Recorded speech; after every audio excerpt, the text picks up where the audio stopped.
Fundi nchini imefunga vyuo hivyo baada ya kukosa kuafiki viwango hitajika, hatua ambayo imewacha zaidi ya wanafunzi 180 bila kujua hatima yao. Wanafunzi hao wameshauriwa kufuata sheria ili kupigania muda uliopotea pamoja na fedha ambazo wamelipa kwenye vyuo hivyo. Naibu mkurugenzi wa utafiti na mipango wa bodi ya halmashauri ya TVET Kipkemboi Langat amethibitisha hatua hiyo, akisema vyuo hivyo havitafunguliwa hadi viafikie viwango vinavyohitajika.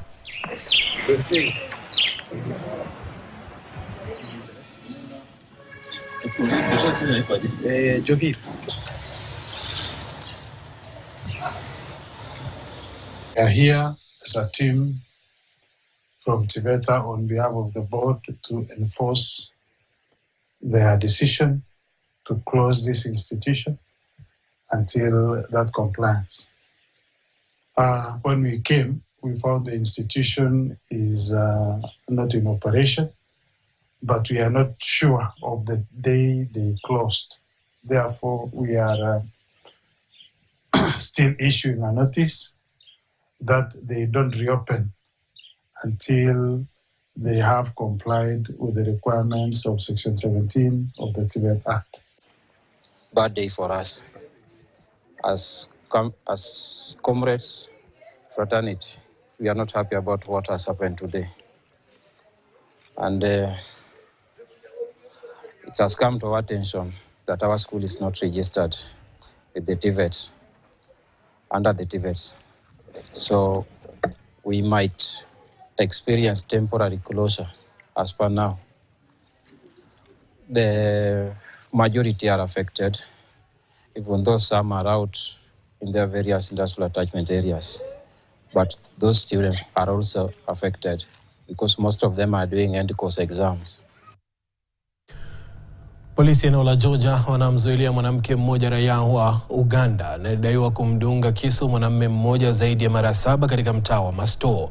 Mshukiwa anayefahamika kama Cynthia Nakato anasemekana kutekeleza unyama huo mapema siku ya Jumatatu.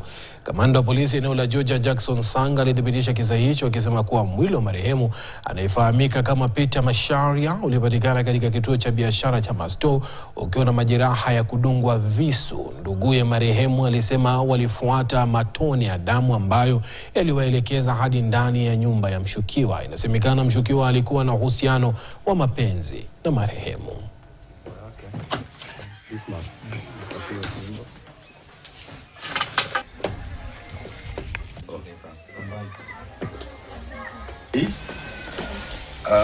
Imechangwa na wafanyikazi wa staff wa Kenya National kidogo.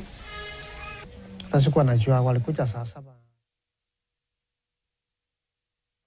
Wakanimulika na toshi. Nikafikiria ni wenzetu wamekuja kuniamsha, waniambia kama nimelala sana amka. Nikapata ni wao. Nilitangulia kuona mwanamke kumbe alikuwa bibi yake na yeye mwenye kampuni na supervisor wake. Akaanza kuninyang'anya kitambaa, mbona unalala kwa kazi? Kumulika matochi, nikajaribu kukataa hiyo kitambaa. Wakanifuruta kabisa na nguvu, wakaanza kunipiga mateka. Mateka na hivi ya security. Wakanipiga. Wakanipiga mpaka wakaniangusha chini. Wengine walikuwa wanaangalia tu. Wengine walikuwa wanaangalia tu. Wawili tu walikuwa wananipiga, supervisor na mdosi. Walikuwa wananipiga na bibi yake alikuwa hapo kando.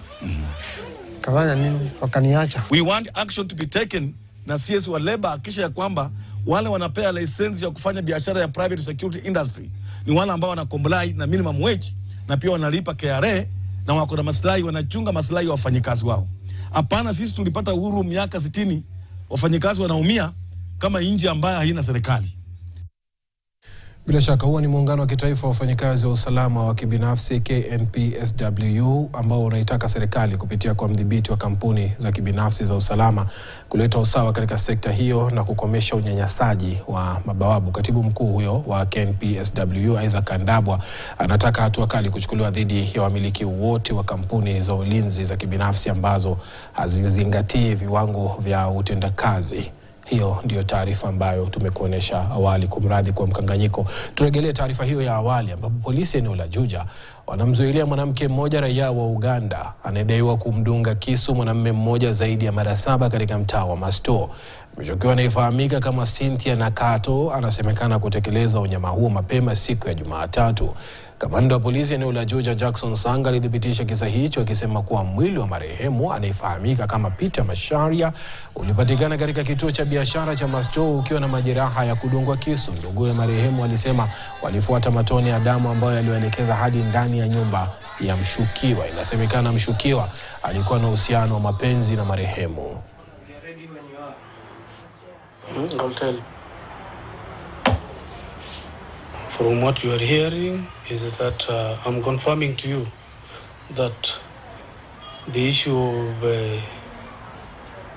maybe you've heard it being maybe rumors. It is not rumors. I want to confirm that it happened, that one young man of 23 years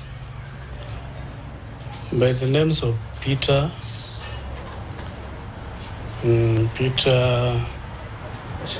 Macharia was stabbed severally by a friend, a lady friend. What caused this kind of commotion is not exactly identified, but the investigation is underway to confirm what really transpired. To an extent, this kind of a war erupted. The lady stabbed this gentleman more than 7 times, which really is suspected to have caused his death. Shirika la Afya Duniani WHO limeelezea wasiwasi wake kuhusu uamuzi wa Rais wa Marekani Donald Trump kuondoa Marekani kutoka kwenye shirika hilo muda mfupi baada ya kuapishwa Jumatatu. Hatua hii iliyoanzishwa mwaka wa 2020 ina athari kubwa kwa usimamizi wa afya duniani, ufadhili na ushirikiano katika kukabiliana na changamoto kubwa za afya hasa katika mataifa yanayoendelea kustawi. Mwanahabari wetu Noel Nabiswa na taarifa zaidi.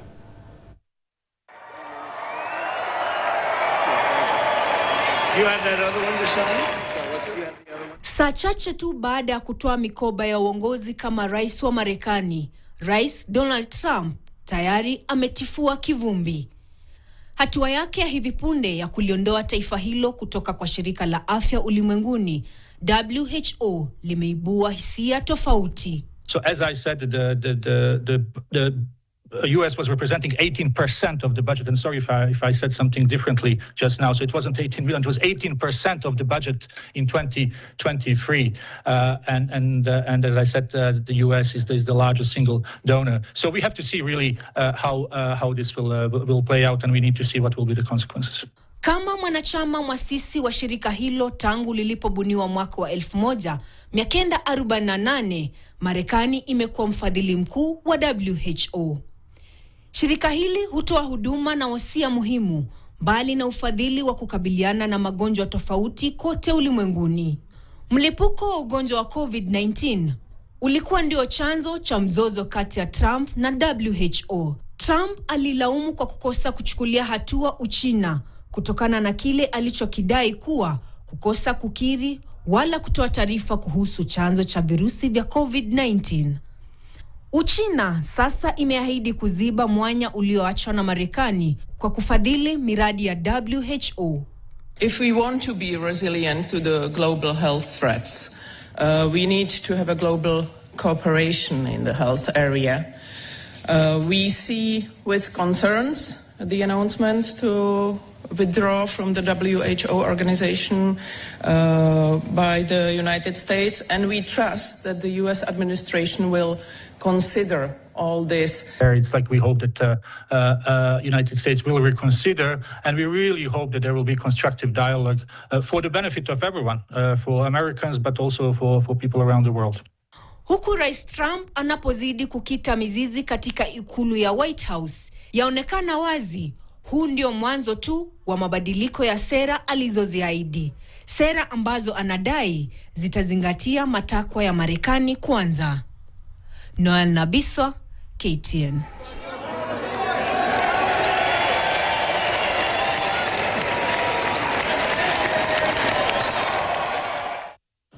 Bila shaka hayo ni miongoni mwa mageuzi makubwa ambayo Donald Trump analenga kuyafanya katika taifa lake, ambapo analenga kuwanufaisha wa Marekani kwanza.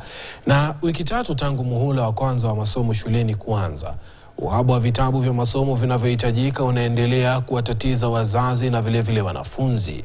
Licha ya serikali kutoa hakikisho ya usambazaji na wachapishaji kudhibitisha upatikanaji wa vitabu madukani, wanafunzi wengi bado hawana vitabu muhimu ambavyo havipatikani. Ann Musungu na maelezo zaidi. Wiki chache baada ya shule kufunguliwa kwa masomo ya muhula wa kwanza, wazazi bado wanakabiliana na changamoto ya kutopatikana kwa vitabu, hali inayowaacha wanafunzi wengi bila vifaa muhimu vya masomo licha ya juhudi za kuhakikisha upatikanaji wake. Faith, mzazi wa mwanafunzi wa darasa la gredi ya 7 katika shule moja ya umma, anathibitisha kuwa mwanawe hajapokea vitabu vyovyote kutoka shuleni. Zaidi ya hayo, vitabu walivyotakiwa kuvinunua havipatikani madukani. We were given a list of books to buy, and then there was a list that was supposed to be given in school. But okay, we've not gotten those, but it is in the progress of getting the books. But as the list that were given, we cannot get some of the books, so we don't know what to do.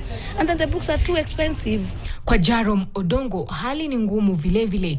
Kati ya orodha ya vitabu 12 vinavyohitajika, ameweza kupata kimoja pekee, jambo linaloonyesha ugumu unaowakumba wanafunzi na wazazi katika kupata vifaa muhimu vya masomo. Na vitabu 12 kutoka mwezi wa 11 tumekuwa tukitafuta vitabu, hatujaipata vitabu zote.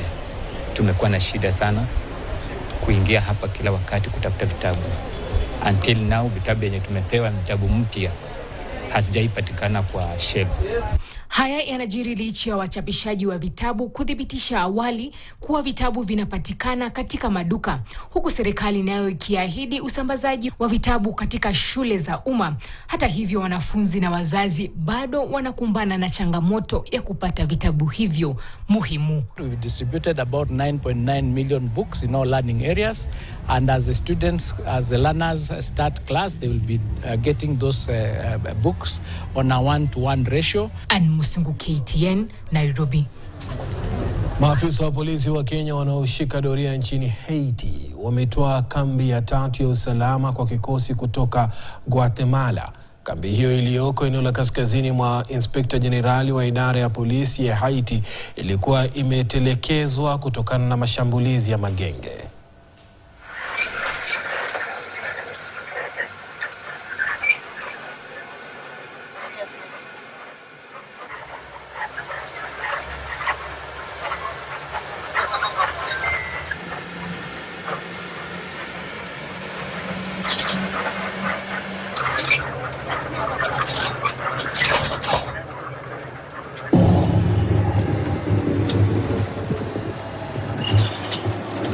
We have been able to pacify this area, although we got challenges, but what we have done, I think, a good work. What you can see, when we came here, the whole place here was bushy, and we had to secure the workers and the civilians so that they can renovate this building. This building is a very important building in Haiti because it is the headquarters of PNH. So you can equate it to Vigilance House or Jogo House in Kenya. It was taken over by the gangs, and but we supported the Haitian National Police and we reclaimed it. Haitians, like Africans, they take us like their brothers, and we came to assist them. Wazazi katika eneo bunge la Juja, kaunti ya Kiambu, wanalalamikia uhaba mkubwa wa walimu. Wazazi hawa wanailaumu serikali kwa kuingiza siasa kwenye swala la walimu, hali inayowafanya wanafunzi kuendelea kuhangaika na ubora wa elimu kuathirika. Wazazi hao wanadai uhaba huo unasababisha makusudi kutokana na msimamo wa kisiasa wa mbunge wao George Koimburi. Tume ya huduma kwa walimu nchini TSC imeandika barua kwa mbunge wa Juja kuhusiana na uhaba huo wa walimu Juja.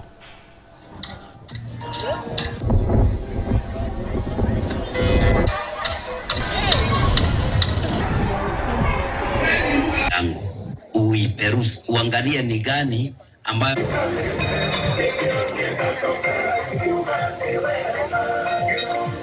kumana bure.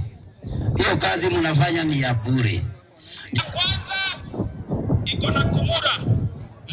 Nimejenga streams ambazo ni za kutosha na ninaendelea kuzijenga nikitarajia kwamba vile tu walimu huwa ministry wanagawa walimu wataweza kutupatia walimu wa kutosha. Niko na streams zaidi ya 50 tuko nayo katika Juja constituency ni uhaba wa walimu. Walimu ni wachache na tungeomba serikali iweze kutuongezea walimu katika mashule yetu na tutafurahia. Walimu wanaajiriwa, wengine wanakaa kidogo wanasimamishwa. So hatujui sababu ile inafanya walimu wakiendelea na watoto wanakaa kidogo alafu wanaenda. Tunasikia tena ni wengine wamekuja. Venye mnapovyoelewa maisha imekuwa ngumu, wazazi wanashindwa kupea watoto elimu kwa sababu ya uchumi. Kwa hivyo serikali ninalo ombi tuweze kuleta hiyo basari mpaka CBC. Na sekta ya elimu katika ukanda wa kaskazini mashariki mwa nchi kwa muda imekuwa ikikumbana na changamoto nyingi, ikiwa ni pamoja na uhaba wa walimu na umaskini miongoni mwa wakazi unaofanya kushindwa kumudu karo. Hata hivyo, kaunti ya Mandera inaendeleza juhudi kubadili mkondo huo, kama kuanzisha masomo ya sekondari bila malipo na pia chuo cha mafunzo ya ualimu kushughulikia uhaba wa walimu. Hamza Yusuf anaarifu namna juhudi hizo zimeleta matumaini ya kuimarisha sekta ya elimu ukanda huo. Mwezi Novemba mwaka 2014 walimu 28 waliripotiwa kuangamia mikononi mwa washukiwa wa ugaidi katika jaribio la kusambaratisha elimu eneo la kaskazini mashariki mwa Kenya.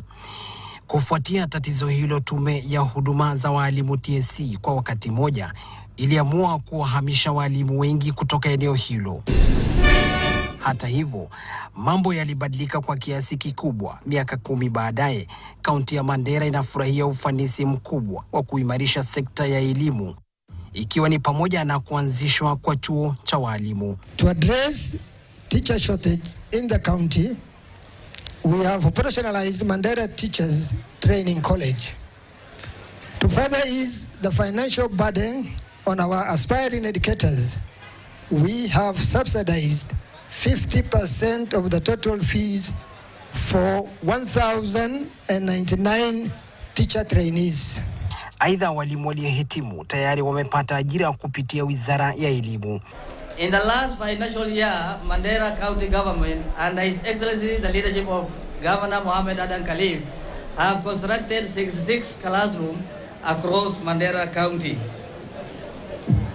We have also employed over 400 ECD teachers in Mandera County. Baadhi ya maseneta waliozuru kaunti ya Mandera kwa shughuli za ukaguzi wamepongeza hatua hiyo. Kama unapatiwa school fees bure, what are you waiting for? 460 million basari ambaye inaenda kusaidia wanafunzi zaidi ya 32,000 ni ya maajabu katika taifa letu la Kenya. Na si hayo tu. Wanafunzi wa sekondari sasa wanapokea elimu bila malipo ya karo, Mandera ikiwa ni kaunti ya kwanza nchini kuanzisha mpango huo. Wenyeji katika sehemu hii ya Mandera wanasema wameshukuru sana elimu ya sekondari bila malipo, na sasa wangeipenda serikali ya kaunti ya Mandera iweze kufanya vivyo hivyo katika sekta nyinginezo muhimu kama vile ya matibabu. Watoto wetu wanavaa tu uniform, wanaenda shule, na tunashukuru leaders wetu ambaye wametuletea hii kazi. Na mmoja amemaliza sasa hii ako na B, amesomea LFA, na wao wengine wanasoma bado, na watatu wengine. Na wanalipiwa na serikali? Ndio. Jumanne tarehe 21 Januari, shule hizo, walimu na wanafunzi wamepokea fedha za ufadhili wa karo za thamani ya takriban shilingi nusu bilioni. Hamza Yusuf, KTN, Mandera. Kazi ya ujenzi wa bwawa la Thwake kwenye mpaka wa kaunti za Makueni na Kitui kwa thamani ya shilingi bilioni 37 inaendelea kwa mwendo wa konokono, wakati naibu rais Kithure Kindiki akiahirisha ziara yake ya kuzuru mradi huo. Siku ya Jumanne ni wafanyikazi wachache walionekana kazini, huku serikali ikitoa hakikisho kuwa mradi huo upo asilimia 94 na wako mbioni kukamilisha awamu ya kwanza yake kabla ya mwisho wa mwaka huu. Steven Nzioka na taarifa hiyo. Wakati kama huu, bwawa la Thwake awamu ya kwanza, ambayo ni kuwapa wakazi wa kaunti za Makueni, Kitui na Machakos maji ya kunywa na kunyunyizia mashamba maji, ilitarajiwa kuwa imekamilika. Lakini ujenzi huo mara nyingi umepigwa na mawimbi ya ukosefu wa fedha, na Jumatatu ni wafanyikazi wachache walioonekana kazini. Kamishna wa Makueni akiandamana na maafisa kutoka afisi ya rais wa kutathmini na kutoa ripoti kuhusu miradi ya serikali wakifika hapa na kuzunguka sehemu mbalimbali. As of now, we are at 94% complete. In the meantime, because of certain challenges and some funding, which I would not term as a delay, but according to the procedures, it will be upcoming. And the work starts now to complete the remaining 6%. And it has come to our attention that some progress has been made to make sure that 9.2 billion, which is needed to complete the project, is availed to the contractor so that the work can be able to be completed by then. Licha ya changamoto za fedha kukumba mradi huu, wajenzi wa bwawa hili wanajifunia kuhamisha mkondo wa mto Hadhi na ujenzi wa kuta za kuzuia maji. They are only remaining with casting that slab to protect water from penetrating through this wall. Naibu Rais Kithure Kindiki alitarajiwa kurejea Makueni kwa mara ya pili chini ya wiki mbili siku ya Jumanne, lakini ziara yake ikiahirishwa. Wiki jana Kindiki alifika eneo la Mbone kukagua miradi ya barabara, katika ziara ambayo ilionekana ya kushtukia, akiandamana na katibu katika idara ya ugatuzi Terry Mbaika. Steven Nzioka, KTN, Makueni. Shukran sana Steven Nzioka kwa taarifa hiyo. Na wiki chache baada ya kutolewa kwa matokeo ya KCSE, washikadau katika sekta ya elimu wameshtumu vikali ongezeko la visa vya mashambulizi dhidi ya wakuu wa shule kwa matokeo duni. Ripoti zimeashiria kuwepo ongezeko la visa hivyo, huku baadhi ya walimu wakuu wakijipata taabani. Wimbi la mashambulizi ya hivi karibuni kwa walimu wakuu wa shule kutokana na matokeo duni kwenye mtihani ya kitaifa limezua hofu miongoni mwa washikadau katika sekta ya elimu. Tangu mwaka wa 2023, angalau shule 10 zimeripoti matukio ya wazazi kuvamia wakuu wa mashule wakitaka maelezo kutoka kwa viongozi hao kuhusu matokeo duni kwenye mitihani ya kitaifa. Miongoni mwa shule zilizoathirika mwaka huu ni shule ya sekondari ya Olympic iliyopo Nairobi, Oginga Odinga Tamu Mixed iliyopo Muhoroni, shule ya sekondari ya St. Peter's Bumula B Mixed Day iliyopo Butula katika kaunti ya Busia, na shule ya sekondari ya Kwangamuru iliyoko Teso Kusini. Katibu wa KUPPET tawi la Nairobi Moses Zambora alikemea vikali vitendo hivi vya kikatili, akisisitiza kuwa mafanikio ya masomo ya wanafunzi ni jukumu la kila mmoja, ikiwemo wazazi, walimu, wanafunzi na serikali. Condemn with the strongest terms actions of either parents or goons who go into schools to harass principals of schools. Yet they know very well that the government does not fund education on time and in full capacity. And secondly, when they get into schools to harass principals or teachers, they should know that teachers don't sit for exams on behalf of learners so that the grades should be theirs, or principals do not sit for those exams. It is the students who sit for those exams. Bila shaka hiyo ni taarifa yake Catherine Muraget, ambapo amezungumzia hali ilivyo katika baadhi ya shule ambapo walimu wakuu wamekuwa wakishambuliwa na wazazi kutokana na matokeo maduni ya mwaka 2024 ya KCSE. Nataka tupate pumziko fupi, tukirudi tutakuja kuangazia taarifa nyingineyo na vile vile kuzungumzia mjadala na ufungamana na masuala ya elimu, hususan masuala ya basari.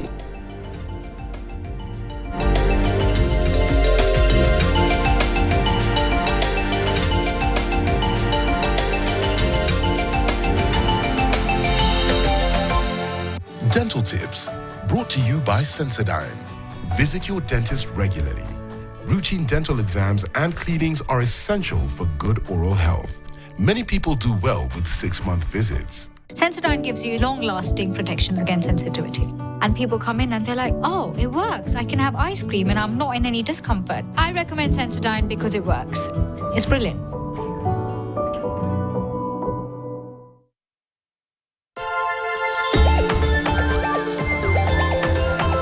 This week on Wake Up and Makeup, we tackle weight loss. I took Kate and Holiness on a journey to explore different options of losing weight. Chef Philip was on board to share his healthy recipe for the weight loss program. And Naomi Nganga, the designer for plus-size women, gives tips on how to dress your size.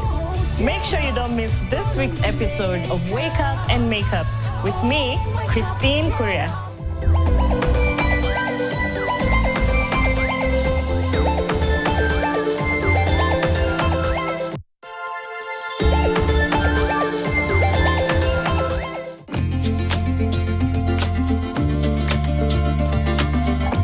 So this house is called House of Sacrinos. The house of what? Sacrinos. Why? Sacrinos it's a name I made up.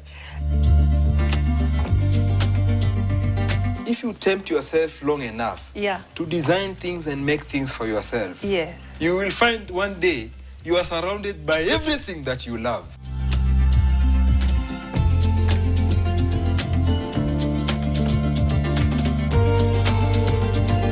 It feels like I'm in a movie.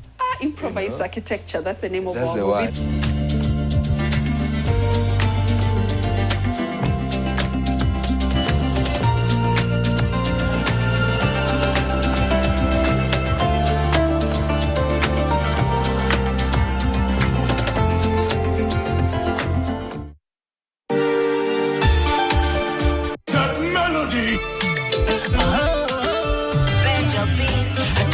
Melody ya kusifu Mungu Baba, spiritually na body, injili inabamba, atumeleta melody, atumeleta melody.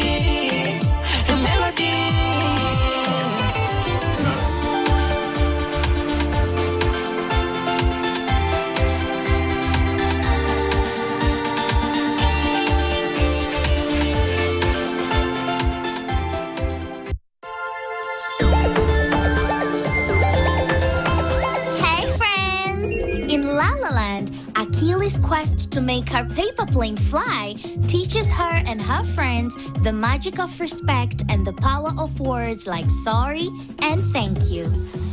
Oh, wow. Those were great ideas, Achilles. And I love how your friends were so polite and respectful when talking to you. Even though they already tried what you said, they still let you finish talking. And they said thank you. My ideas were great. And how does that make you feel? Happy! Of course. Just like how you felt happy when you were respected, respecting others makes them feel happy too.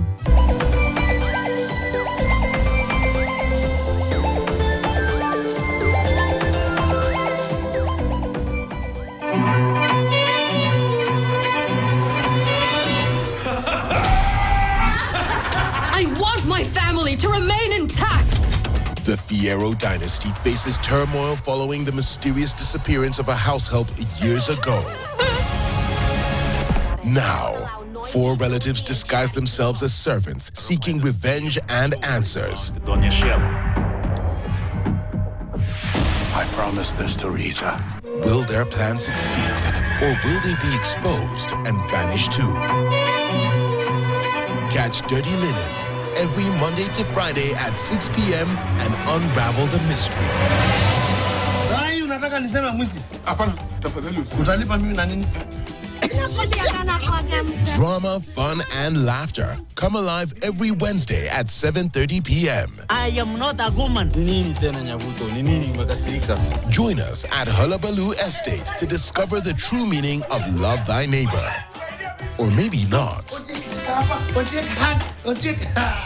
Papa Francis, Papa Colimo, na Papa Male, Lema Bro. Step into Njoro's world every Thursday at 7:30 p.m. while he navigates life in Nairobi as an educated taxi driver.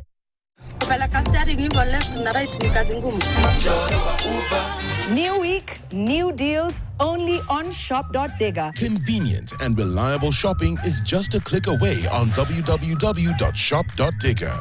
Join Yolanda Mulwa every Saturday at 6:30 p.m. as she showcases new arrivals and exclusive discounts. Who doesn't want to have fun shopping while saving money? Only on KTN.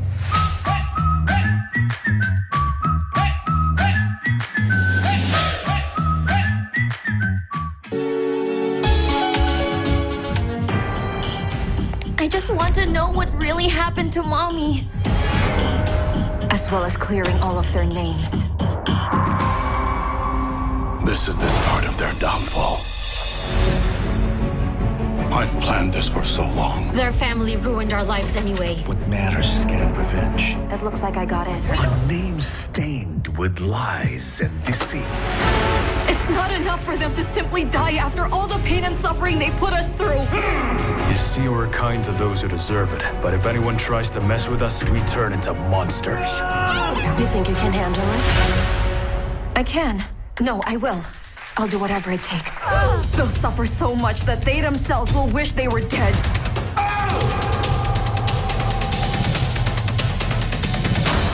Dirty Linen.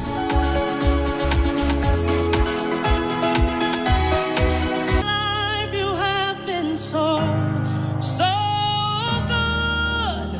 4 great urban, local, and international gospel music videos, exclusive interviews with your favorite artists and Christian creatives, gospel news from around the globe, voices from across our nation on Street Vibes. And because we believe in freshness, new music from uprising gospel ministers, and not forgetting our top 5 countdown. Catch Gospel Full 100 every Sunday from 7 to 9, only on your #1 entertainment station, KTN. Remember, nothing more, nothing less. We keep it Gospel Full 100.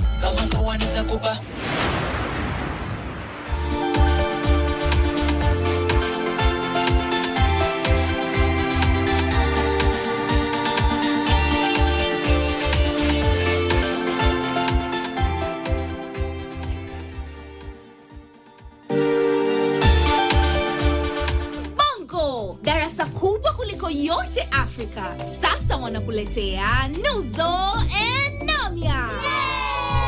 Kipindi kinachofurahisha na kuelimisha kinachohusu mapacha kwenye miaka 7, yani Nuzo and Namya. Wakiungana na rafiki yao Bubelang na kutumia vitabu walivyovikuta kwenye kabati lisilo la kawaida la bibi yao.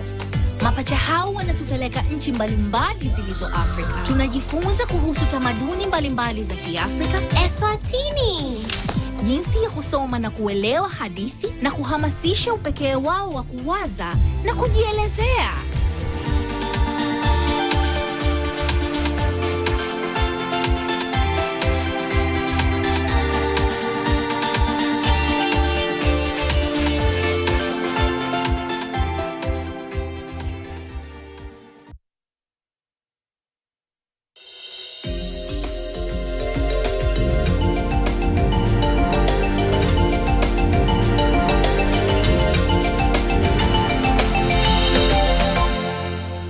Barabara kabisa, unazidi kutazama taarifa za yanayojiri, tukiangazia taarifa kutoka maeneo mbalimbali, ambapo tuanze kule katika kaunti ya Migori ambapo vyuo viwili vya elimu ya kiufundi kaunti ya Migori vimefungwa.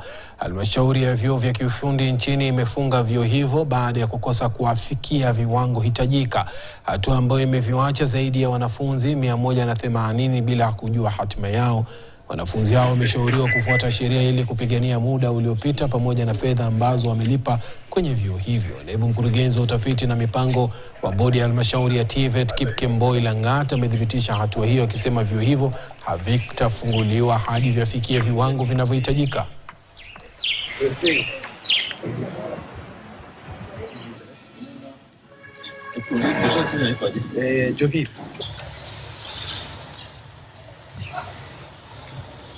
We are here as a team from TVETA on behalf of the board to enforce their decision to close this institution until that compliance.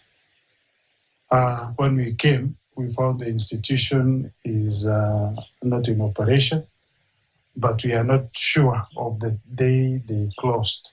Therefore, we are still issuing a notice that they don't reopen until they have complied with the requirements of Section 17 of the TVET Act. Bad day for us. As comrades, fraternity, we are not happy about what has happened today. And it has come to our attention that our school is not registered with the TVET, under the TVET. So we might experience temporary closure as per now. The majority are affected, even though some are out in their various industrial attachment areas. But those students are also affected because most of them are doing end course exams. Polisi eneo la Juja wanamzuilia mwanamke mmoja raia wa Uganda anayedaiwa kumdunga kisu mwanamume mmoja zaidi ya mara 7 katika mtaa wa Masto. Mshukiwa anayefahamika kama Cynthia Nakato anasemekana kutekeleza unyama huo mapema siku ya Jumatatu. Kamanda wa polisi eneo la Juja Jackson Sanga alithibitisha kisa hicho, akisema kuwa mwili wa marehemu anayefahamika kama Peter Mashari ulipatikana katika kituo cha biashara cha Masto ukiwa na majeraha ya kudungwa kisu.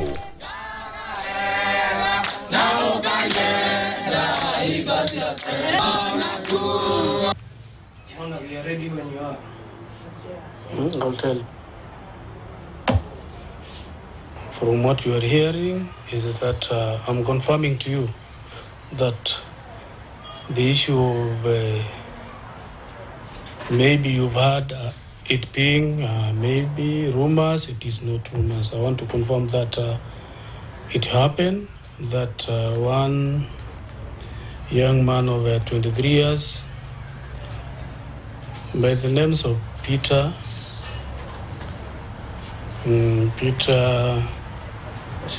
Macharia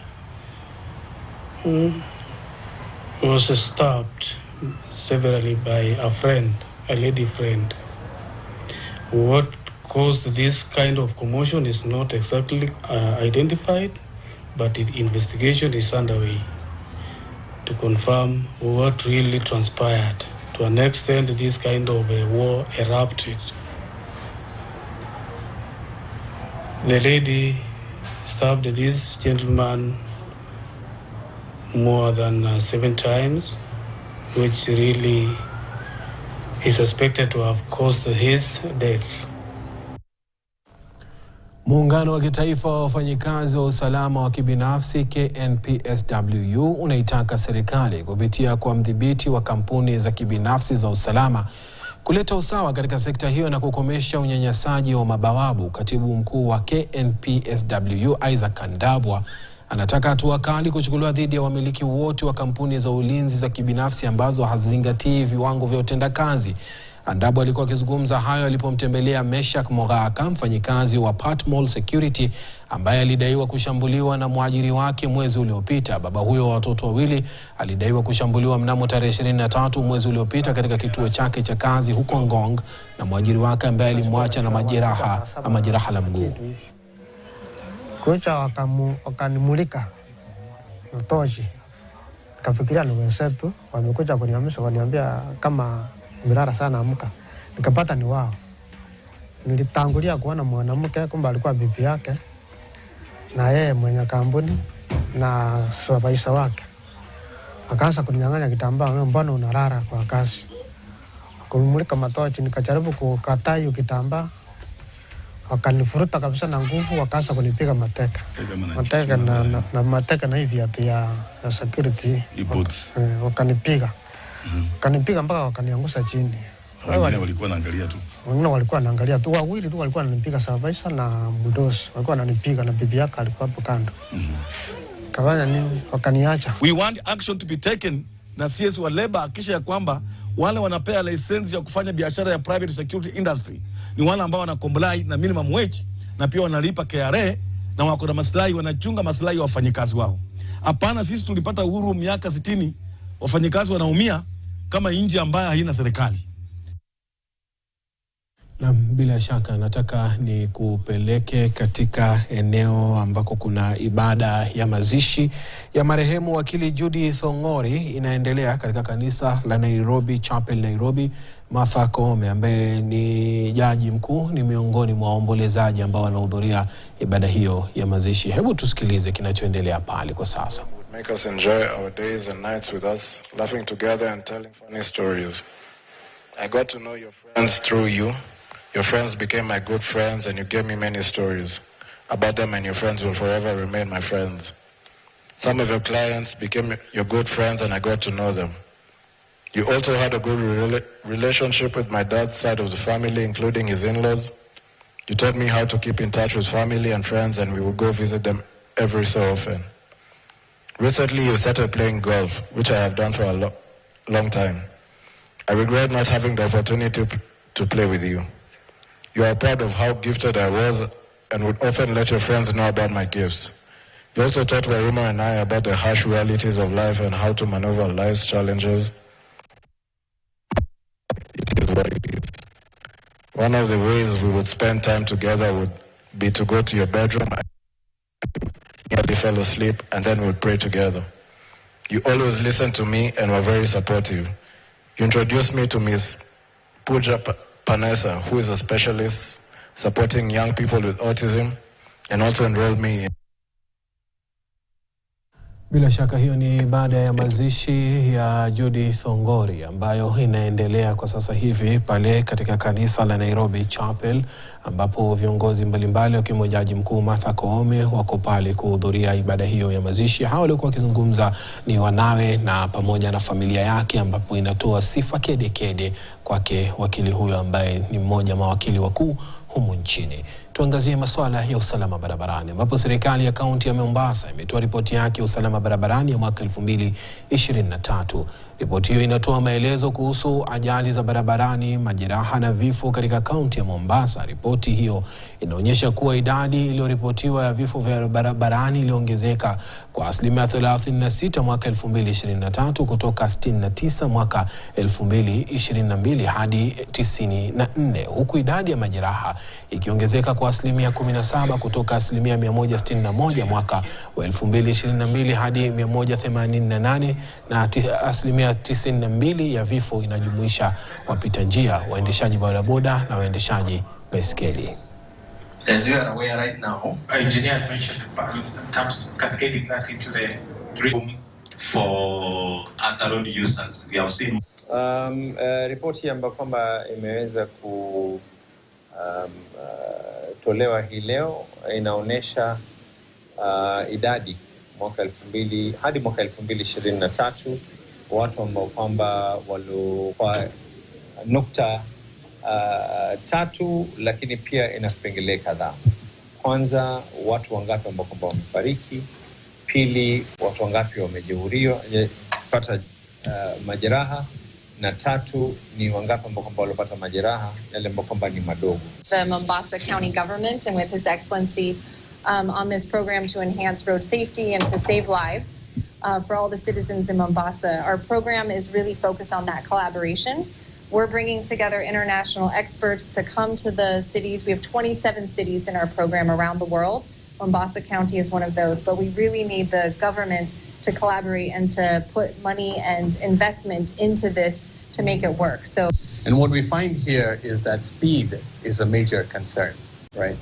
Speeding remains high on our roads, and that is really problematic when we have a lot of heavier vehicles mixed with pedestrians, bicyclists, and motorcyclists. And the governor rightly pointed out that we really need to make sure our pedestrians are safer, we need to make sure they have safer walking paths, and we need to have safer lanes for bicyclists to utilize their bicycle. Serikali ya kaunti ya Meru inalenga kukusanya ushuru wa kima cha shilingi bilioni 1 kwenye mwaka wa kifedha wa 2024-2025. Mwanachama wa kamati ya fedha ya kaunti ya Meru Ibrahim Mutwiri, kwenye mwaka wa kifedha wa 2023-2024 kaunti hiyo ilikuwa imekusanya zaidi ushuru wa kima cha shilingi milioni 120, lakini badala yake ikakusanya ushuru wa kima cha shilingi milioni 972.2, kiwango ambacho kilikuwa juu zaidi ya matarajio yake. Mutwiri amesema mafanikio hayo yamewezeshwa na hatua ya kaunti kukusanya ushuru wake kupitia mfumo wa teknolojia pamoja na pesa taslimu.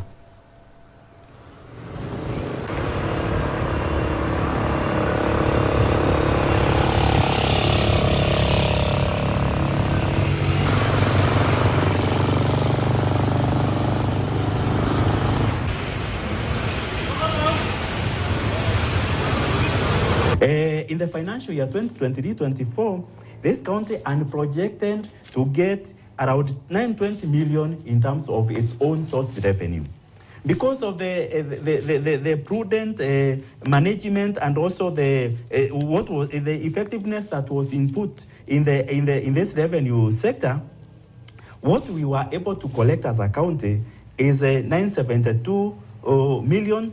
205 and 325. So you can see we overshot our performance. So I think of late you've been seeing so many counties coming up and celebrating their performance. I think as a county we should also have joined this league, because you can see we are almost towards the mark of Abui. And I'm sure with the wise leadership of our excellency, next year, or this financial year, we should be at this league of 1 billion in terms of our own source revenue. Shirika la Afya Duniani WHO limeelezea wasiwasi wake kuhusu uamuzi wa Rais wa Marekani Donald Trump kuondoa Marekani kutoka kwenye shirika hilo muda mfupi baada ya kuapishwa Jumatatu. Hatua hii iliyoanzishwa mwaka wa 2020 ina athari kubwa kwa usimamizi wa afya duniani, ufadhili na ushirikiano katika kukabiliana na changamoto kubwa za afya, hasa katika mataifa yanayoendelea kustawi. Mwanahabari wetu Noel Nabiswa na taarifa zaidi. You have that other one to sign? Saa chache tu baada ya kutoa mikoba ya uongozi kama rais wa Marekani, Rais Donald Trump tayari ametifua kivumbi.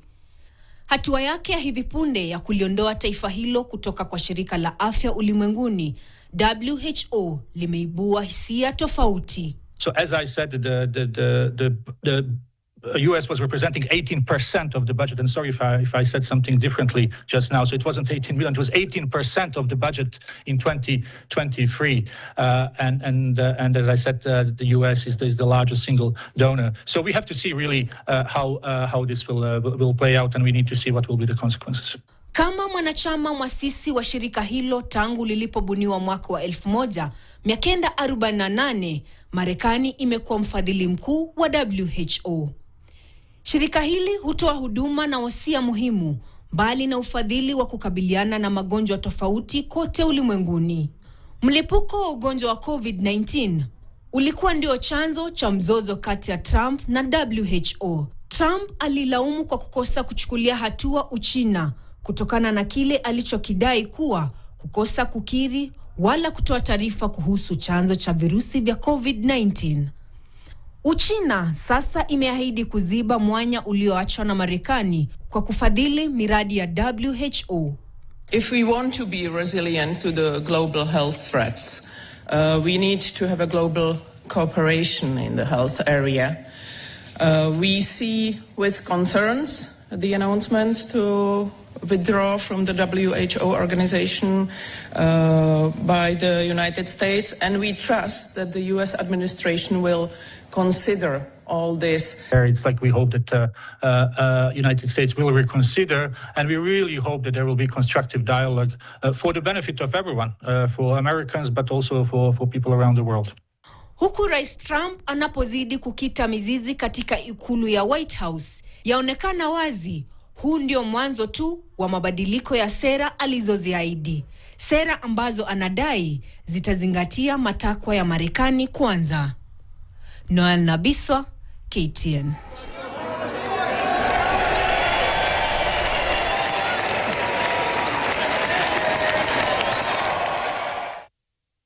Shukran sana Noel Nabiswa kwa taarifa hiyo. Wiki tatu tangu muhula wa kwanza wa masomo shuleni kuanza, uhaba wa vitabu vya kiada vinavyohitajika unaendelea kuwatatiza wazazi na vile wanafunzi. Shule licha ya serikali kutoa hakikisho la usambazaji na wachapishaji kudhibitisha upatikanaji wa vitabu madukani, wanafunzi wengi bado hawana vitabu muhimu ambavyo havipatikani. Anne Musungu na maelezo zaidi.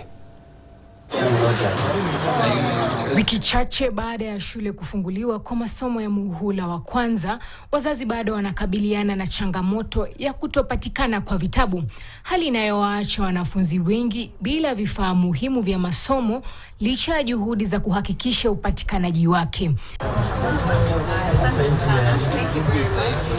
Faith, mzazi wa mwanafunzi wa darasa la gredi ya 7 katika shule moja ya umma, anadhibitisha kuwa mwanawe hajapokea vitabu vyovyote kutoka shuleni.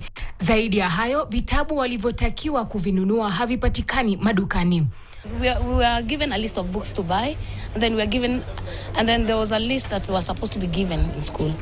But okay, we've not gotten those, but it is in the progress of getting the books. But as the list that were given, we cannot get some of the books, so we don't know what to do. And then the books are too expensive. Kwa Jarom Odongo, hali ni ngumu vile. Kati ya orodha ya vitabu 12 vinavyohitajika, ameweza kupata kimoja pekee, jambo linaloonyesha ugumu unaowakumba wanafunzi na wazazi katika kupata vifaa muhimu vya masomo. Na vitabu 12 kutoka mwezi wa 11 tumekuwa tukitafuta vitabu, hatujaipata vitabu zote. Tumekuwa na shida sana kuingia hapa kila wakati kutafuta vitabu. Until now vitabu yenye tumepewa vitabu mpya hazijaipatikana kwa shelves. Haya yanajiri licha ya wachapishaji wa vitabu kudhibitisha awali kuwa vitabu vinapatikana katika maduka, huku serikali nayo ikiahidi usambazaji wa vitabu katika shule za umma. Hata hivyo, wanafunzi na wazazi bado wanakumbana na changamoto ya kupata vitabu hivyo muhimu. We distributed about 9.9 million books in all learning areas, and as the students, as the learners start class, they will be getting those books on a 1-to-1 ratio. Anne Musungu, KTN, Nairobi.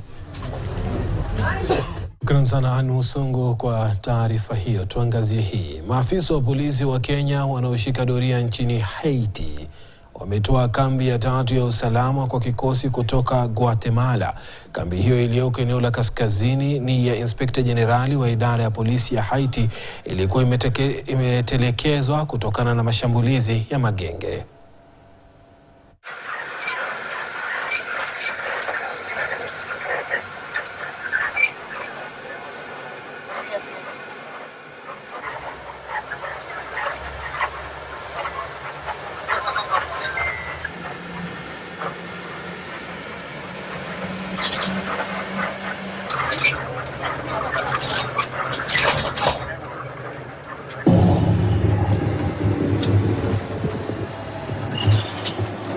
We have been able to pacify this area, although we got challenges, but what we have done, I think, good work.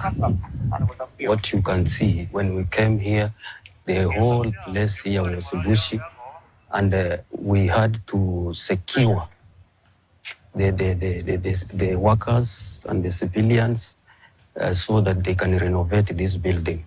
This building is a very important building in Haiti because it is the headquarters of PNH. So you can equate it to Vigilance House or Jogo House in Kenya. It was taken over by the gangs, and but we supported the Haitian National Police and we reclaimed it. Asians, like Africans, they take us like their brothers, and we came to assist them. Hongera kwa vikosi hivyo vya Kenya ambavyo vinaendeleza juhudi za kuboresha na kudumisha amani katika taifa hilo la Haiti. Na wazazi katika eneo bunge la Georgia County ya Kiambu wanalalamikia uhaba mkubwa wa walimu. Wazazi hawa wanalaumu serikali kwa kuingiza siasa kwenye swala la walimu, hali inawafanya wanafunzi kuendelea kuhangaika na ubora wa elimu kuathirika. Wazazi hawa wanadai uhaba huo unasababishwa makusudi kutokana na msimamo wa kisiasa wa mbunge wao George Koimburi. Tume ya huduma kwa walimu nchini TSC imeandikiwa barua na mbunge wa Juja kuhusiana na uhaba huo wa walimu Juja. Kumana bure. Hiyo kazi mnafanya ni ya bure. Kwanza iko na kumura. Nimejenga streams ambazo ni za kutosha na ninaendelea kuzijenga nikitarajia kwamba vile tu walimu huwa ministry wanagawa walimu wataweza kutupatia walimu wa kutosha. Niko na streams zaidi ya 50 tuko nayo katika Juja constituency ni uhaba wa walimu. Walimu ni wachache na tungeomba serikali iweze kutuongezea walimu katika mashule yetu na tutafurahia. Walimu wanaajiriwa, wengine wanakaa kidogo wanasimamishwa. So hatujui sababu ile inafanya walimu wakiendelea na watoto wanakaa kidogo alafu wanaenda. Tunasikia tena ni wengine wamekuja. Venye mnapovyoelewa maisha imekuwa ngumu, wazazi wanashindwa kupea watoto elimu kwa sababu ya uchumi. Kwa hivyo serikali ninalo ombi tuweze kuleta hiyo basari mpaka CBC. Sekta ya elimu katika ukanda wa kaskazini mashariki mwa nchi kwa muda imekuwa ikikumbwa na changamoto nyingi, ikiwa ni pamoja na uhaba wa walimu na umaskini miongoni mwa wakazi unaowafanya kushindwa kumudu karo. Hata hivyo, kaunti ya Mandera inaendeleza juhudi kubadili mkondo huo, kama kuanzisha masomo ya sekondari bila malipo na pia chuo cha mafunzo cha ualimu kushughulikia uhaba wa walimu. Hamza Yusuf anaarifu namna juhudi hizo zimeleta matumaini ya kuimarisha sekta ya elimu ukanda huo. Mwezi Novemba mwaka 2014 walimu 28 waliripotiwa kuangamia mikononi mwa washukiwa wa ugaidi katika jaribio la kusambaratisha elimu eneo la kaskazini mashariki mwa Kenya. Kufuatia tatizo hilo, tume ya huduma za walimu TSC kwa wakati moja iliamua kuwahamisha walimu wengi kutoka eneo hilo. Hata hivyo, mambo yalibadilika kwa kiasi kikubwa. Miaka 10 baadaye, kaunti ya Mandera inafurahia ufanisi mkubwa wa kuimarisha sekta ya elimu, ikiwa ni pamoja na kuanzishwa kwa chuo cha walimu. To address teacher shortage in the county, we have operationalized Mandera Teachers Training College. To further ease the financial burden on our aspiring educators, we have subsidized 50% of the total fees for 1,099 teacher trainees. Aidha, walimu waliohitimu tayari wamepata ajira kupitia Wizara ya Elimu. In the last financial year, Mandera County Government, under His Excellency the leadership of Governor Mohamed Adan Khalif, have constructed 66 classrooms across Mandera County. We have also employed over 400 ECD teachers in Mandera County. Baadhi ya maseneta waliozuru kaunti ya Mandera kwa shughuli za ukaguzi wamepongeza hatua hiyo. Kama unapatiwa school fees bure, what are you waiting for? 460 million basari ambaye inaenda kusaidia wanafunzi zaidi ya 32,000 ni ya maajabu katika taifa letu la Kenya. Na si hayo tu. Wanafunzi wa sekondari sasa wanapokea elimu bila malipo ya karo, Mandera ikiwa ni kaunti ya kwanza nchini kuanzisha mpango huo. Wenyeji katika sehemu hii ya Mandera wanasema wameshukuru sana elimu ya sekondari bila malipo, na sasa wangeipenda serikali ya kaunti ya Mandera iweze kufanya vivyo hivyo katika sekta nyinginezo muhimu kama vile ya matibabu. Watoto wetu wanavaa tu uniform, wanaenda shule, na tunashukuru leaders wetu ambaye wametuletea hii kazi, na moja amemaliza sasa hii ako na B, amesomea LFA, na wao wengine wanasoma bado, na watatu wengine na wanalipiwa na serikali. Ndio. Jumanne tarehe 21 Januari, shule hizo, walimu na wanafunzi wamepokea fedha za ufadhili wa karo za thamani ya takriban shilingi nusu bilioni. Hamza Yusuf, KTN, Mandera. Kutoka kule Mandera nataka nipate pumziko fupi. Tukirudi tutakuja kusalia kwenye masuala hayo ya elimu. Elimu inavyoboreshwa hivyo, je, itaafikia viwango vile vinavyohitajika counties zinapotakiwa kwamba kutojihusisha na utoaji basari? Je, kutakuwa na athari gani? Sende mbali mtazamaji.